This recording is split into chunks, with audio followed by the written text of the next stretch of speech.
Good morning, good afternoon, and good evening, friends, teachers, parents, mentors, and students. Kevin Lopez back from personal tutor. Standard 11 Geography की playlist हम लोग देख रहे हैं. Chapter है unit 3 that is interior of the earth. जो topic आज हम समझने वाले हैं दोस्तों, that are the effects of earthquake. अब एक अर्थक्वेक जब ऑकर होता है, जलजला आता है, तो बहुत डेवस्टेटिंग चीज़ें हमें देखने के लिए मिलती है. Let us understand a few effects of the earthquake जो हम एज ह्यूमंस एक्सपीरियंस करते हैं. First is ground shaking. When an earthquake comes, हालांकि उसका हाइपोसेंटर अर्थ के क्रस्ट में काफ़ी डीप रहता है, लेकिन जो ट्रेमर वेव्स होती है, हमने वेव्स के बारे में हमारे प्रीवियस वीडियोस में बताया है. प्लीज़ आप इस प्लेलिस्ट को चेक कर सकते हैं, आपको प्लेलिस्ट में पता चल जाएगा that there are various effects. अब जब वेव्स आती है, प्राइमरी वेव्स, सेकेंडरी वेव्स आती है, तो जो एपिसेंटर होता है वहाँ पे और उसके आसपास के एरिया में सडनली जहाँ भी वेव्स टकराती है अर्थक्वेक की, ग्राउंड शेक होने लगती है. Now this is a factor that is experienced the most, क्योंकि ज़मीन के अंदर अगर कुछ हो रहा है, हम देखते हैं रोड पे एक हेवी बुलडोज़र या एक रोड रोलर तक जा रहा है, suddenly the ground and the things inside the house start shaking, क्योंकि वो ग्राउंड में एक कंपन पैदा करते हैं. अब आप सोचिए, उसका 100 टाइम्स मैग्नीट्यूड बढ़ा दिया जाए तो क्या असर होता होगा. Next is differential ground settlement. Usually earthquake के रीजंस होते हैं दो क्रस्ट प्लेट्स जो होती है आपस में जब वो फ्रिक्शनाइज होने लगती है, जब वो आपस में इरिटेट होके एक फ्रिक्शन के कारण घिसने लगती है, तो अलग अलग ग्राउंड्स, अलग अलग टाइप के मासेस, डेंसिटी जब एक साथ सडनली एनर्जी रिलीज करती है और उस फ्रिक्शन पॉइंट से स्लिप हो जाती है, तो डेफिनेटली वो एक ऐसे पड़ाव पे पहुंचती है, एक ऐसे पॉइंट पे पहुंचती है where they actually go ahead and settle themselves. So that is differential ground settlement. Next is land and mud slides. पहाड़ी एरियाज में हम अक्सर देखते हैं जब भी अर्थक्वेक्स आते हैं तो खूब सारी ज़मीन सडनली फिसलने लगती. The loose layer due to deforestation and soil erosion and all, या heavy rains, these all things become loose. ये जो टॉप मोस्ट लेयर होती है लूज हो जाती है एंड सडनली ये स्लाइड हो जाती है. मड स्लाइड्स बेसिकली अगर हम देखें, एक्सट्रीम रेन्स, अर्थक्वेक वगैरह आ जाते हैं, पानी कहीं इकट्ठा रहता है, तो वो लेयर बहुत सॉफ्ट और चिकनी हो जाती है, जिस कारण से स्लाइड्स बनती है. सॉइल लिक्विफैक्शन, ये एक रेयर फिनोमेना है. यूजुअली अर्थक्वेक्स में ऐसा होता है कि जब ग्राउंड डिस्प्लेस होती है तो heavier objects they tend to go down, lighter objects come up. इसमें होता यह है कि जो ग्राउंड वाटर जो होता है सडनली वो डिस्प्लेस होके ऊपर आ जाता है एंड लिटरली अर्थ दोस्तों वेव्स के समान में लिक्विफाई हो जाती है. आपने बहुत सारे वीडियोस देखे होंगे इस बारे में कि सॉइल लिक्विफैक्शन, ग्राउंड लिक्विफैक्शन वगैरह होने लग जाते हैं. The ground suddenly starts to behave like a wavy structure. हालांकि आप उसमें डूब नहीं सकते हैं क्योंकि उसका मास थोड़ा डेंस रहता है, but still the water it starts to sprout out and things go है. Ground lurching. Ground lurching is basically ground जो ऊपरी लेयर होती है वो सडनली लाइक इतनी लूज हो जाती है that it starts to go ahead and slide itself somewhere. अब वो ऊपर नीचे होती है और जहाँ पे भी उसको थोड़ा सा भी एक स्लोप मिलता है, it starts to go ahead and lurch.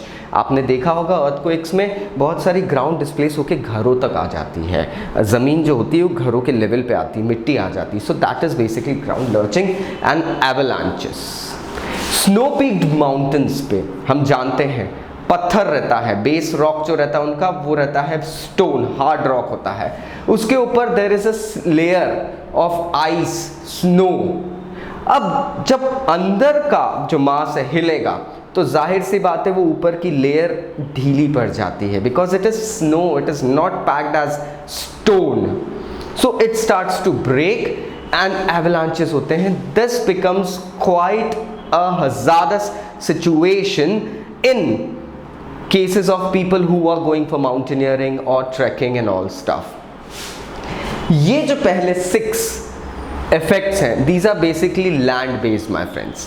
Land based effects हैं ये आपको लैंड पे ज़्यादा तौर पे दिखते हैं। ये सब चीज़ें बेसिकली लैंड पे मेजर डिस्ट्रप्शन और डिस्ट्रक्शन कॉज भी करती है।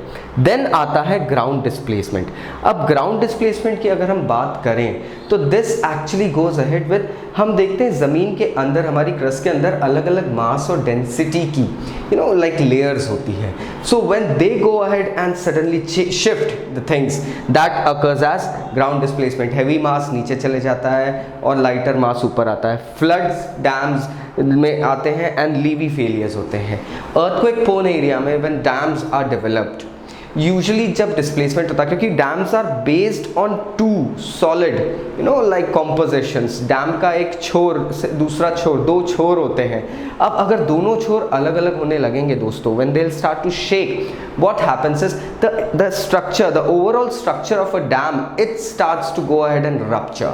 सो द फेलियर ऑफ डैम्स, जिससे कि फ्लड्स हो जाते हैं। डैम यूजुअली होता ये है, water body, large water body reservoirs को कंटेन करने के लिए बनाए जाते हैं, लेकिन प्रॉब्लम तब आती है जब ये टूट जाते हैं। लेवी फेलियर मतलब लाइक इनके लेवल्स जो हैं वो गलत हो जाते हैं। सो फ्लड्स आते हैं and they cause a devastating effects my friend. Again हम बात करते हैं अर्थक्वेक से फायर। अब फायर भैया अर्थक्वेक से कैसे होती है, तो हम यहाँ बात कर रहे हैं रूरली अर्बनली डेवलप्ड, अर्बन डेवलप्ड एरियाज़ की, जहाँ पे इंटरनल गैस लाइंस बिछाई जाती है। आजकल हम भी देख रहे हैं हमारे शहरों में इंटरनल गैस की पाइपलाइंस बिछ रही है और आपके रसोई तक, आपके किचन तक you get gas through pipelines. Now in case an earthquake occurs, so these pipelines are inside the earth and suddenly they start to break up. अब ये ब्रेक होते हैं, वहाँ पे स्पार्क्स होते हैं क्योंकि मेटल पाइप्स होते हैं, एंड स्पार्क्स और gas, you know inflammable gas जो होती है, स्पार्क्स से उसका क्या असर होता है। So suddenly the fire start to occur. घरों के अंदर इलेक्ट्रिकल सप्लाईज जो होती है वो इंटरनल सप्लाईज ब्रेक हो जाती है, स्पार्किंग होती है, उससे भी फायर अकर हो जाती है। ये सारी चीज़ें these all lead to fire. Structural collapse, majority अगर हम बात करें तो अर्थक्वेक्स में हमें बड़ी बड़ी बिल्डिंगें जो अर्थक्वेक रेजिस्टेंट नहीं होती है, दे फॉल, लोग उसमें दब के मरते हैं। एंड अंदर जैसे रात को अगर कोई अर्थक्वेक आया, people are sleeping and structural collapse हो गया, you don't even know how many people are supposed to be buried inside the colossal, the damaged structure, the colossal structure. You never know उसके अंदर कितना उस destruction और उस कह सकते हैं हम उस जगह के अंदर, उस मलबे के अंदर कितने लोग दबे रहते हैं दोस्तों। फॉलिंग ऑब्जेक्ट्स, बड़ी बड़ी बिल्डिंगें जब हिलती है, ऑब्वियस सी बात है, बड़े बड़े विंडो पेन्स, ग्लास के शार्ड्स और बहुत सारी हैवी चीज़ें, लाइक हम बात करते हैं एसी के कंप्रेसर्स एंड ऑल जो रहते हैं, they start falling down. Hilly regions में हम बड़े बड़े रॉक्स का फॉल देखते हैं। वॉल्केनिक रीजन्स में हम लोग जो लावा फ्लोज के थ्रू जो रॉक्स बने हैं, जो हार्ड मोल्टन उसके बाद में सॉलिडिफाई हो गया है जो लावा, वो सब गिरने लगता है। So these all things start to occur and finally is दोस्तों सुनामी। बहुत जाना पहचाना और सुना सुनाया नाम लगता है आजकल सुनामी, क्योंकि रीसेंट पास्ट में हमने कुछ बहुत ही इंटेंस केसेस देखे हैं सुनामी के। दोस्तों एक चीज़ मैं आपको बहुत अच्छे से बताना चाहूँगा, समझाना चाहूँगा कि tsunamis are basically not caused because of the earthquakes. एक ये फिनोमेना बना के रखा है लोगों ने that tsunamis are caused because of the earthquakes. No, it is not like that. Please try understand, earthquake का जो हाइपोसेंटर होता है that is deep inside the crust of the earth. अब पानी, tsunami is related to water, ocean water or lakes or anything like that. तो पानी के अंदर earthquake कैसे आ सकता है दोस्तों? It happens so because of the tremors of the earthquake. अगर आपने कभी देखा होगा एक भरी हुई बाल्टी या एक एक ग्लास आपके घर में रखा हुआ है, and suddenly when something outside a heavy object is moved और समथिंग लाइक दैट, या आप एक पानी से भरे टब को खींचते हैं, due to the movement of the tub the water starts to tremble. तो ये ट्रेमर्स जो होते हैं, वो जो मूवमेंट होते हैं, दैट कॉज सुनामी। अब प्रॉब्लम ये आती है कि सुनामी डीप ओशन में तो बहुत लाइट रहती है, हमें पता भी नहीं चलता है, भले ही हम 2 से 3 मीटर की वेव्स देख लें, लेकिन जैसे जैसे ये एक डीप ओशन से जाके एक नैरो सी बेड पे जाती है, ये वेव्स जो नॉर्मल रहती है दे स्टार्ट टू राइज, क्योंकि सी बेड भी नॉर्मल हो रहा है और सी बेड बहुत ही नैरो हो गया है, तो पानी इतना है, दे गो अहेड एंड पानी इतना ही रहता है, and then it causes the major destruction my friends. Tsunami basically tremors के कारण होती है, और सबसे ज़्यादा इसी का डर रहता है अर्थक्वेक के बाद में कोस्टल रीजन्स में दोस्तों। अब अर्थक्वेक की जांच बेसिकली रिक्टर स्केल पर होती है। रिक्टर स्केल पे 5 तक के अर्थक्वेक्स, 5 पॉइंट तक के जो अर्थक्वेक्स होते हैं, they are suppose to be called normal. हालांकि 1 या 2 पॉइंट के अर्थक्वेक्स तो हम एवरी 1 और 2 मिनट्स एक्सपीरियंस करते हैं दोस्तों, लेकिन due to the gravity of the earth and our structural, our body mass and all, we don't even observe them, हमारे लिए वो बिल्कुल लाइक नेग्लिजिबल रहते हैं। हालांकि वो हर पल होते हैं अर्थ के अंदर, because earth crust is quite shaky, it keeps on changing, it keeps on shaking, but ये हम उतना एक्सपीरियंस नहीं कर पाते हैं। लेकिन हाँ, 8+ पॉइंट के earthquakes are the major reason for disasters, my friend.